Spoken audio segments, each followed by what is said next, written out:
Bagarreuse, bagarreur, bienvenue à la bagarre. Aujourd'hui, on reçoit le frérot, la famille, Quentin Rouskov Domingos. Merci d'être là. Merci à toi. Bah, on te reçoit parce que tu n'arrêtes pas de combattre. À un moment donné, il faut arrêter. Aujourd'hui, on le voit sur ton t-shirt, tu vas combattre au Rising, une orga japonaise et avec des règles à l'ancienne, celles qu'on aime, celles du Pride. Tu peux simplement expliquer la différence entre les règles du Rising par rapport au MMA qu'on connaît en France?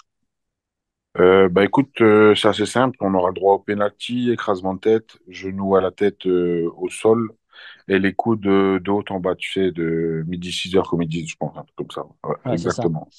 La tête, ceux qui font très très mal, ceux qui t'ouvrent, ceux qui pardonnent pas. Les Ouais. pénaltys, qui pardonnent plus non plus, ni les coups de genou à la tête, hein. Voilà, c'est des Et trucs écrasement de qui tête. Ouais, écrasement de tête, ouais. Euh, Là, tu vas rencontrer un adversaire que tu connais déjà, un monstre. exactement. Pour moi, c'est peut-être l'adversaire le plus dur que tu aies jamais à affronter. Pourtant, tu le connais Mm. déjà. Il est à Ouais. 18-2, il est sur 6 victoires consécutives, et dans ces 6 victoires, il y a un Domingos dedans. C'est-à-dire que tu as perdu contre lui déjà. Mm. Euh, c'est un Géorgien, Shota Batlemidze. Bethléem. Ouais, exactement. Explique-nous, c'est quoi ses points forts, ses points faibles? Parce que lorsque je te dis que c'est un monstre, tu es bien d'accord avec moi, c'est vraiment un monstre. Bah écoute, c'est si tu veux, bah déjà pour commencer, quand j'ai combattu contre lui, c'était un combat en short notice, donc j'étais prévenu, je pense, même pas une semaine avant. Donc là, tu as la Donc j'ai eu rage, le là. droit. Ouais, ouais. Voilà, je me suis bien préparé. J'avais accepté le combat 7 jours avant, donc j'ai fait ma perte de poids, tout ça. Et début de combat, bah, je démarre fort direct et je le ramène, je le colle. Il y a le genou au sol, grand aile pas, mais le biceps il a pété en fait en début de combat avec lui, ce qui fait que j'ai dû survivre tout le premier round sans mon bras droit. Donc, comme je disais, gros lutteur, c'est pas un striker du tout, donc il sait lutter, tu vois. Il y a des bonnes positions au sol, ça va. J'ai eu de la chance d'être puissant pour me dégager et pas me faire rouler dessus. Mais après, c'est vrai que le docteur avait dû arrêter étant donné que j'avais le biceps qui était remonté. Donc, c'est le genre d'adversaire solide que j'aime bien, dans mon style plus ou moins en lutte. Donc, et en fait, si tu veux, pour combattre là-bas, je veux bien dire entre guillemets un peu le choix d'adversaire. Et au moins, histoire que les gens n'ont rien à dire, j'ai pris un 18-2 qui m'a déjà mis, entre guillemets, une défaite, parce que bah, ça reste une défaite, même si c'est un docteur stoppage. Donc voilà, ça me tient à cœur de faire ce rematch. Mais en tout cas, gros lutteur, puissant, mais t'inquiète Je pas, les peux... Portugais, ils sont puissants aussi. Ah, c'est clair, les Portugais, c'est du solide. Euh, le gars en face, là, que tu vas affronter, c'est que des Ouais, finishes quasiment. C'est sur les 18 victoires, c'est 16 finishes. Le seul finish qu'il n'a pas fait, grosso modo, c'est le premier, c'était au début de sa carrière, et là, juste le combat d'avant. Il a combattu d'ailleurs ouais. le 7 octobre. Donc, il est super actif et super présent. Il est très bon et au sol et en TKO, KO, quoi, en percussion. Toi, tu le vois comment le truc? La décision, ça va se faire, c'est comment? Parce qu'on sait très bien, on te connaît, c'est un round. Ça va rarement en deuxième. Bah écoute, c'est le genre de combat qui va être géré d'une façon que les gens n'ont pas spécialement l'habitude de me voir faire dans ce qui est prévu du game plan. Après, voilà, à savoir qu'il y a aussi les règles du Rising en plus. Donc, je les ai mises aussi dans un game plan 2. Mais pour dire simple, en fait, ce fight-là, comme il regardera pas la vidéo, ça va se jouer beaucoup en défense de lutte. Si je peux le sprawler, ça va finir en genou dans la tête et au penalty. Et sinon, après, je veux le garder à distance. Je vais envoyer les jambes un maximum, comme il y a une garde assez basse, fort sur ses appuis. Donc, je vais essayer de passer un maximum d'high kick en sortie de clinch. Parce que pour ceux qui te connaissent essentiellement Bark Knuckle, parce que tu fais aussi du Bark Knuckle, euh, Ouais. ouais, tes jambes, elles montent, hein. Ça rigole pas, hein. Non, ça va, c'est vrai que j'ai des bonnes jambes. Je les utilise rarement parce que bah, je me sers essentiellement de mes poings et de ma gréco, mais j'aime bien utiliser les jambes, même en sparring. Il faut juste que, en fait, il fallait que je me débloque à ce niveau-là, au niveau du combat. Donc, j'ai beaucoup travaillé ça pour le game plan. Donc, on va me faire renvoyer des high kicks samedi. Comment tu arrives d'ailleurs au Rising? Parce que voilà, quand tu un Rouskov, c'est quand même. Franchement, tu es le nomade du MMA. Tu combats partout. On t'a vu au KSW, au KOF en France récemment. On te va combattre en Belgique. On te va combattre au Bark Knuckle, dans d'autres orgas, etc. Comment t'es arrivé au Rising? Bah, si je me trompe pas, JB pourra le commenter, mais en fait, le promoteur était intéressé par mon profil. Et ce qui fait que, bah, étant donné que JB a le contact et qui avait fait rentrer Claire Lopez, ou je pense qu'il y a eu un truc un peu à ce niveau-là, il y avait le contact. Donc, Claire en Lopez, fait, il fallait excuse-moi, toujours ouais, je te coupe. Claire Lopez, d'ailleurs, qui a combattu pour le titre récemment pour une ceinture, ouais, justement, au Rising. qui est très solide, Claire. Et bah, de là, en fait, JB, il avait vu avec Guillaume, ils me l'ont pas dit, en fait, ils voulaient que je sois sur 3 victoires d'affilée. Donc, je les ai faites et en fait, ils m'ont annoncé la surprise juste après la victoire à Lille du combat. En fait, je savais pas. Enfin, il le savait depuis longtemps, forcément. Donc, Guillaume, quand il est rentré dans la cage, il m'a dit félicitations. Bah, écoute, dans un mois, tu combats au Rising. Donc, j'étais comme un fou, tu vois. C'est vraiment l'orga qui me tenait à cœur avec le Hmm. KSW. Parce que je suis plus un mec qui fait le Pride que l'UFC à l'ancienne, tu vois. Donc, là, je suis vraiment au top, tu vois. J'ai juste Donc les cartes en main et je dois faire le boulot, quoi. là, pour ceux qui ne connaissent pas, JB et Guillaume, ce sont tes managers, la BTT. Exactement, exactement. C'est Je c'est eux précise. qui font les règles. On sait que le propriétaire, le président du Rising, est venu en France voir combattre récemment les grosses orgas. Et je sais plus si c'est Bellator ou l'UFC. Et derrière, sur son Insta, il a dit, il faut y aller là-bas. Il y a un public, il est dingue. Il faut que le Rising arrive en France. Est-ce que tu as signé pour un multi-fight et on aura la chance de te voir au Rising en France, ou est-ce que là, c'est simplement un one-shot pour l'instant? Bah écoute, en cas de victoire, je sais que j'ai d'autres dates de prévues avec eux. Donc après cette précision-là, ils ont volontairement, ils l'ont pas dit, JB et Guillaume, pour mettre une pression en plus, parce que la prochaine date en cas de victoire est très intéressante. Surtout le lieu, l'endroit et la date. Donc ça met une Tu donnes, pression en plus. tu donnes l'eau à la bouche, là. Ouais, là, je peux pas en dire plus, mais c'est pour te dire que vraiment, Gros bah, truc. c'est la chance de ma vie. C'est la chance de ma vie, donc D'accord. j'ai pas le droit à l'erreur. D'accord. Donc, super motivé, quoi. Ouais, exactement. On dort bien qu'on est super motivé comme ça. C'est compliqué, tu vois, c'est compliqué à gérer. Après, ça va, comme je disais souvent, j'avais la prépa mentale avec Max, qui me fait du bien. Après, c'est les petits trucs qu'on pense pas, mais les moments quand je suis avec ma fille, bah, t'oublies un peu le stress, tout ça, ça fait du bien. Donc, un petit peu tout ça fait que je gère beaucoup mieux mon stress. Mais c'est vrai que de se dire qu'on est dans une orga dans laquelle on rêvait, tu vois, c'est comme quand un gars rêve de l'UFC, il va à l'UFC, bah, moi, j'y suis en plein dedans avec le Rising. Donc, c'est vrai que des fois, tu as du mal à réaliser. Comme tout à l'heure, en fait, je me suis rendu compte du truc lors de la pesée, en fait, parce qu'on a fait la pesée aujourd'hui, Hmm. du jeudi, étonnamment, vu qu'on combat du samedi. Et c'est un truc de fou, en fait. Tu vois, le professionnalisme, c'est incroyable. Ils sont là depuis longtemps dans le game, hein, pour le coup. Ouais, Et ça faire clairement, ouais. Là, toi, tu vas combattre hors française, grosso modo, je pense, vers les coups de 15 heures. C'est bien ça, plus ou moins. ouais, Euh, exactement.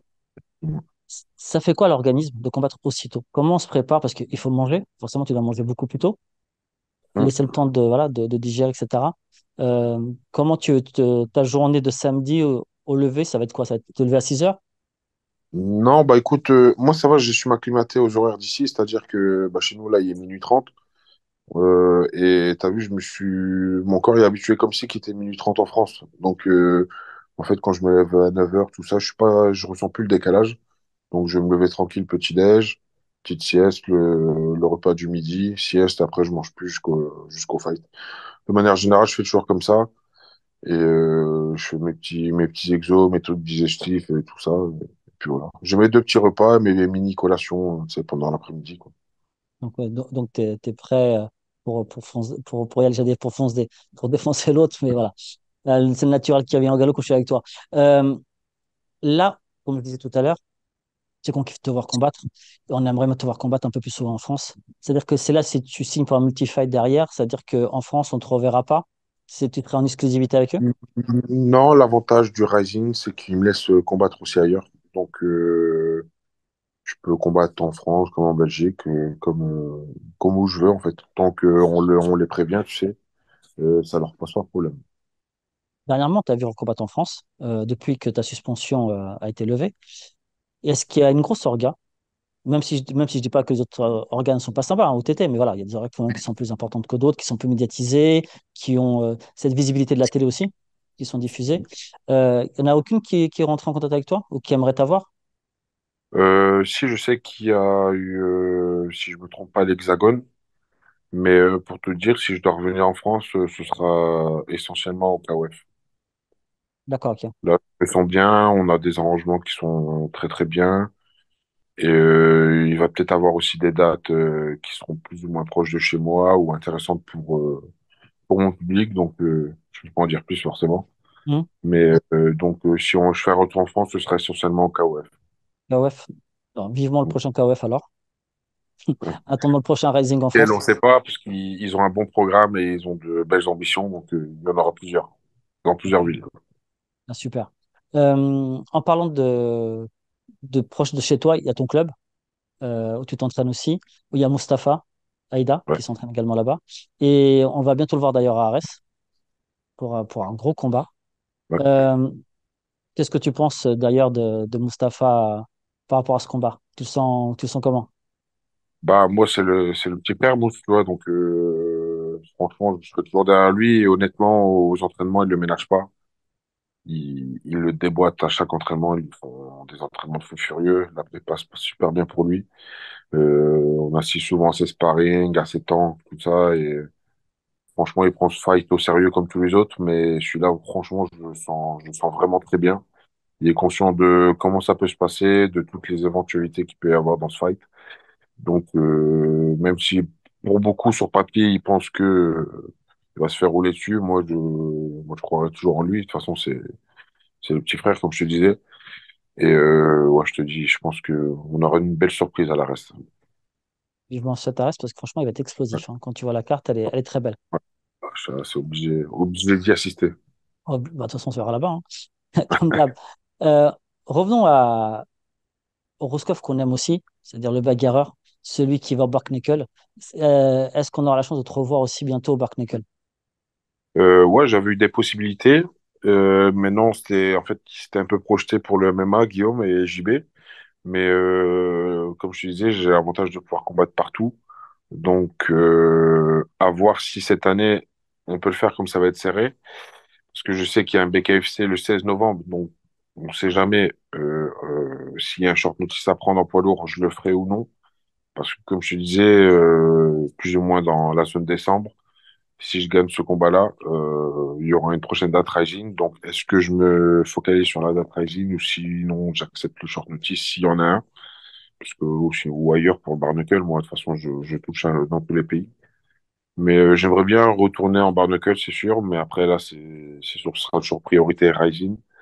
Mais dès que je peux, c'est parti, on se tape, hein. C'est ça, on se tape. Bah, Barknuckle, grosso modo, pour ceux qui ne connaissent pas, c'est de la boxe avec les bandes uniquement, pour Ouais, faire simple. ouais, Même pour si faire les coups, simple. même si... On va pas faire simple, parce qu'après, c'est pas vraiment les règles de la boxe non plus. En parlant de boxe, on a vu que là, Mm. normalement, en ce moment, tu as une grande hype, il y a une grande hype autour des boxeurs contre ceux qui font du MMA. Et Ouais. d'ailleurs, tu as un garçon qui devient une légende dans le monde des sports de combat, qui est Francis Ngannou. Tu l'as connu d'ailleurs, tu as été son sparring. Factory, Euh, Factory. comment tu vois cette évolution-là? Tu te dis, waouh, c'est vraiment un exemple à suivre. Le garçon, il part de loin. Bah, bien sûr, après, il part de loin. Après, c'est le genre de mec qui en a un par décennie, dans le sens où je crois que c'est quelqu'un qui peut s'adapter à tous les sports. Tu vois, il y a touché en pied-point, il y a touché là en anglaise, en MMA. Il fait partie des personnes qui, peu importe dans le sport où il va y aller, il peut éteindre les gens qui ont une grosse expérience dans ce sport-là. Donc, le parcours est admirable. Tu vois, il a mis un boulevard à tout le monde, je pense, hein. Et je pense en toute honnêteté qu'à l'heure actuelle, il n'y a pas un poids lourd qui peut le battre. Mais Toute carrément. catégorie, toute orga confondue. Je pense ouais, que là, je vois pas qui pourrait lui poser énormément de problèmes en MMA. Et toi d'ailleurs, est-ce qu'on te verrait pas en boxe? Vu que tu fais de Bark-Knuckle, on sait que tu as fait du point-pied aussi avant. On sait que tu as Mm. un gros bagage en boxe aussi. Est-ce que ça t'intéresserait ou pas de faire ce type de gala ou d'exhibition? Tout dépend. Après, je vais pas te mentir, l'anglaise pure, c'est pas pour moi. La vraie boxe anglaise, c'est pas pour moi. C'est un monde vraiment à part où j'y mettrai pas les pieds maintenant. Comme tu as dit, combat exhibition contre quelqu'un qui est pas du milieu, pourquoi pas, tu vois. Mais après, avec des puristes d'anglaise, je suis pas dans, comment dire, je suis pas dans le même monde qu'eux, tu vois. il y aurait un trop gros boulevard. En bare knuckle, c'est différent, tu vois. C'est vraiment le côté bagarre et bah, tu vois, tous les adversaires que j'ai Hmm, pris, c'est des gars de l'anglaise. Donc, il n'y a pas nécessité d'avoir un gros bagage d'anglaise, mais mettre des gants d'anglaise contre un puriste d'anglaise qui a, comme Fury, enfin, c'est un exemple, hein, qui a plus hmm. de 30 combats, bah, ça, je le ferai pas, tu vois. C'est pas mon sport, je laisse aux gens compétents. Maintenant, des fight exhibitions contre des gens du pied-point ou du MMA ou un truc comme ça me dérangerait pas à la limite. Mais contre des puristes anglaises, il y aurait un trop gros boulevard, tu vois. Je sais que j'ai pas de problème à dire que j'aurais pas le Hmm. niveau pour, tu vois. Et c'est pas mon monde du tout, tu vois. Pour te dire, l'anglais, c'est pas vraiment mon univers. On va essayer de se projeter un tout petit peu. On va essayer voilà, de rêver, parce que ce sont les gens qui rêvent qui réussissent forcément à atteindre des niveaux inimaginables. La preuve, Ganou récemment. Là, tu es au Rising. Normalement, tu vas gagner ce combat après-demain, ou demain pour ceux qui regardent la vidéo aujourd'hui. Et derrière, tu vas cartonner, etc. T'as un agent qui sait faire le taf. Récemment, il l'a prouvé en passant 4 Français à l'UFC Paris. Il vient de libérer Oumar du KSW pour signer à l'UFC. Est-ce que toi, l'UFC, d'ici un an, ce sera envisageable ou avant, ou tu voudrais aller ailleurs, tu veux vraiment rester au Rising et confirmer là-bas sur une longue période? Moi, si ça continue ou si l'ambiance Rising reste la même, j'aimerais bien faire mes vieux jours là-bas. Maintenant, on sait pas de quoi fait l'avenir. Peut-être que ça va changer, que d'autres orgas vont changer et qui vont m'intéresser, mais à l'heure actuelle, c'est l'orga qui m'intéresse le plus et avec laquelle je pense je pourrais aussi faire le plus d'argent, tu vois. Je pense que je pourrais faire beaucoup plus d'argent ici au Rising que au PFL, au Bellator ou à l'UFC, tu vois. Ce que les gens parfois ont du mal à comprendre, c'est que c'est vrai que c'est un métier encore aujourd'hui. Les gens ne comprennent pas ça. Pour eux, c'est une passion parce qu'ils regardent ça à la télé. Mais non, c'est un métier avant tout. Vous vivez de ça. C'est-à-dire que c'est Ouais, important aussi ce qu'on vous rémunère. Parce que on sait qu'en France, parfois, les gens, ils gagnent, c'est des 800 euros, des 1000 euros. Et tu ouais. peux pas vivre avec 800 000 euros tous les 3 4 mois. C'est impossible. C'est pour ça que là, à Rising, je prends une prime qu'un gars de l'UFC va prendre à son deuxième ou troisième combat, par exemple, tu vois. Très Donc, intéressant. Ouais. c'est pas négligeable, surtout que les Japonais, quand tu fais le show, le spectacle, et que t'as un style un peu atypique, ils peuvent te mettre bien, tu vois. Tu as des Donc, primes d'ailleurs? Des primes de KO, des primes du combat. Il y a aussi ce type de choses au Rising? ouais, bah, s'il y a un finish soumission KO, t'as un finish, tu vois. C'est ta prime, le bonus de gagner et le bonus de finish. Ça devient très intéressant à ce moment-là, ouais. Ouais, On sait que tu exactement. finishes, toi. On sait que tu finis tes combats. Ouais, Tu sais pas faire autrement, de toute façon. En tout cas, merci ok. beaucoup de nous avoir accordé ce temps. Avec Parce que, plaisir. comme tu l'as dit, il est minuit 30 chez toi, quand même. Un peu plus maintenant. Il est plutôt 1 heure du matin. Je vois l'heure qui avance. Nous, on se dit à très vite à la bagarre. Vous pouvez suivre ce combat. Alors, tu peux nous rappeler simplement où est-ce qu'on peut suivre? Il y aura leur lien pay-per-view sur FIT TV, point TV, et combattre la chaîne brésilienne, ceux qui ont l'IPTV. Je pense que tout le monde a l'IPTV, donc Tout le monde a l'IPTV. Donc, tout le monde regarde le combat. Soit clair, voilà. net et précis. Euh, et nous, on vous donnera de toute façon des nouvelles sur les réseaux de ce combat-là. On espère te recevoir bientôt à la bagarre physiquement, comme on a déjà eu l'occasion de le faire. Parce que tu sais, t'es Avec à la plaisir. maison. Pas besoin de. On va pas se mentir, hein, les mecs, hein. Moi, je veux jamais un Français face à toi parce que je pourrais pas être neutre. Donc, Je je te saurais pas rassure, faire. je n'en veux pas non plus, donc c'est pour ça que j'affronterai jamais de Français. Comme ça, Donc, les c'est choses bon. sont... Comme ça, c'est clair pour nous aussi. Voilà, Ouais, nous, on est des pros. Quentin, Rouskov, Domingos, que ce soit clair, net et précis une fois pour toutes. Bah, nous, de toute façon, on se dit bientôt à Arès. Bonne victoire, exactement. bon Merci, c'est KO gentil. et Ouais, on se voit très vite alors. Merci encore.